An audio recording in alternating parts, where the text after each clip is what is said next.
Hello guys. तो आज हम सेक्शन डी क्वेश्चन नंबर 32 करेंगे, जो कि बोर्ड्स के लिए भी बहुत ज़्यादा इम्पोर्टेंट है। ये क्वेश्चन बहुत बार बोर्ड में भी आ रखा है और बाकी पेपर में बहुत बार आता है। जैसे इस बार मिड टर्म में आ गया।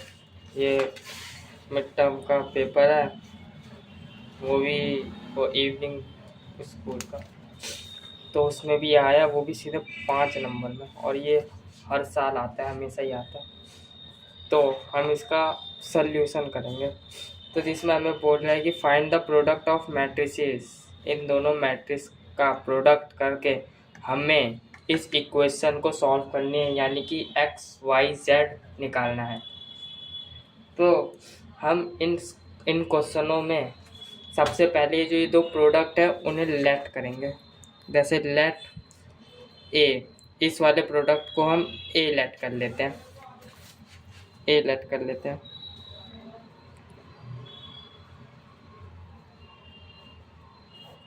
और इस वाले प्रोडक्ट को हम बी लेट कर लेते हैं।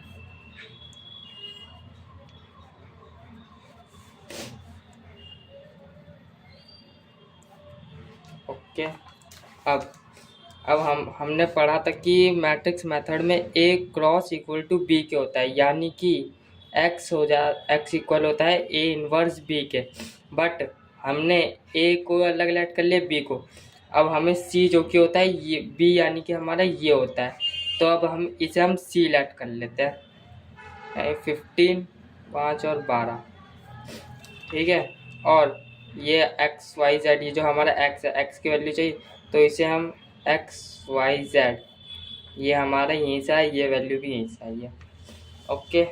अब हमें इन एक्स वाई जेड को निकालना है, यानी कि इक्वेशन सॉल्व करनी है। तो हम कैसे करेंगे? तो हमें बोला है कि हमें प्रोडक्ट ऑफ मैट्रिसेस करके निकालना है। तो हम ए डॉट मतलब ए इंटू बी कर देते हैं, ठीक है। ए डॉट बी करने ए इंटू बी करना है, यानी कि ए इंटू बी। अब आपको पता होगा कि मैट्रिक्स में मल्टीप्लाई कैसे करते हैं, रो की कॉलम से, रो कॉलम। अब जब हम इसकी मल्टीप्लाई करेंगे तो ये मैट्रिक्स इस मैट्रिक्स के मल्टीप्लाई, यानी 3 + 2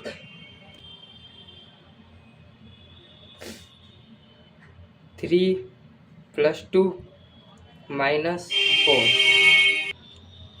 जब हम ए इंटू बी करेंगे तो हमारा आइडेंटिटी मैट्रिक्स आएगा। ये मैं पहले ही निकाल चुका था, ठीक है। बट आप जो कि इसे है पेपर में मतलब निकाल के दिखाना। मैंने थोड़ा शॉर्ट वीडियो मतलब वीडियो की लेंथ कम करने के लिए पहले निकाल लिया था, और आई सी के लिए। और ज़्यादातर पेपर में भी आइडेंटिटी मैट्रिक्स ही बनती है, यानी कि ए इंटू बी इक्वल है आई के। तो यानी कि ए इक्वल है बी इनवर्स आई के, यानी कि बी इनवर्स के, यानी ए इक्वल है अपना बी इनवर्स के, ठीक है। अब हमें एक्स वाई जेड निकालना है।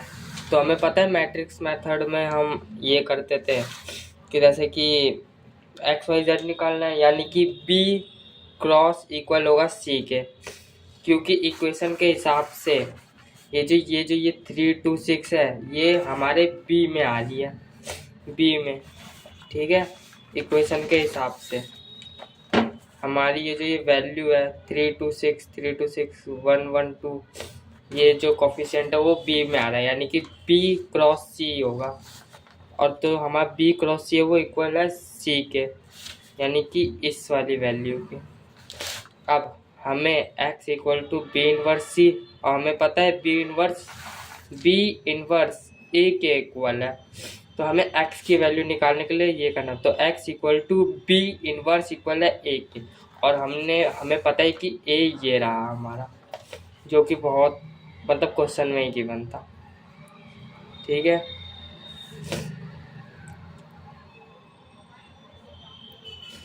और अब हमें सी की वैल्यू भी पता है। अब जब हमने इन दोनों वैल्यू को मल्टीप्लाई करेंगे तो हमारी वैल्यू जो कि है 102 इसके इक्वल आएगी। ये भी मैं पहले ही मल्टीप्लाई कर चुका था, आप प्लीज़ पेपर में करके दिखाइएगा, ठीक है। अब हमारी x की वैल्यू तो ये है, तो अब रख दो XYZ इक्वल है 102 के। इसका मतलब हमारी x की वैल्यू 1 है, y की वैल्यू 0 है और z की वैल्यू 2 है, और हमें यही निकालना था। और आप इसे चेक भी कर सकते हो कि आपकी वैल्यू सही है कि नहीं है। अब आप देख सकते हैं यहाँ पे x लिखा है, x plus Y plus 2z equal to 5 है, यानी कि x plus Y plus 2z equal to 5 है। तो हमारी x की वैल्यू 1 है, 1 डाल दो, y 0 0, 2 z की भी 2 2 5, तो यानी कि ये भी 5 आ रहा है, ये भी 5 आ रहा है, यानी कि हमारी XYZ की वैल्यू सही है।